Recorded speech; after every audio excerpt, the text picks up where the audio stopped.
Honest గా మాట్లాడుకుందామా? Work safety గురించి గవర్నమెంట్స్ ఎందుకు పట్టించుకోవట్లేదు? భోపాల్లో జరిగింది, వైజాగ్ లో జరిగింది, ఇప్పుడు శ్రీకాకుళంలో జరిగింది. ఇవేవి ఐసోలేటెడ్ ఇన్సిడెంట్స్ కాదు, సిస్టమాటిక్ ఫెయిల్యూర్స్. అసలు లేబర్ డిపార్ట్మెంట్ ఎక్కడ? మంత్లీ సేఫ్టీ ఆడిట్ రిపోర్ట్స్ ఎక్కడ?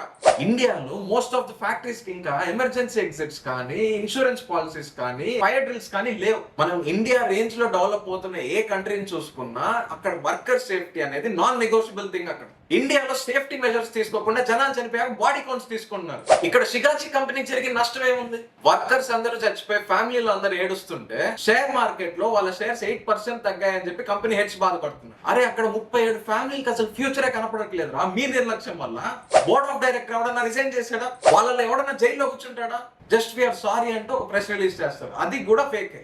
ఆ చనిపోయిన 37 వ్యక్తుల్లో ఒక చెల్లి అంటారు, అసలు ఈ పని అన్సేఫ్ అని మాకు ఎవ్వరు చెప్పలేదు అని చెప్తుంది. స్మాల్ కెమికల్ రియాక్టర్ అంతే, జస్ట్ రొటీన్ జాబ్ అని చెప్పారు అని చెప్తుంది. వర్క్ లో ఎంత రిస్క్ ఉందో వీళ్ళు అసలు ఎక్స్ప్లెయిన్ చేయట్లేదు ఎంప్లాయీస్ కి. How criminal is that?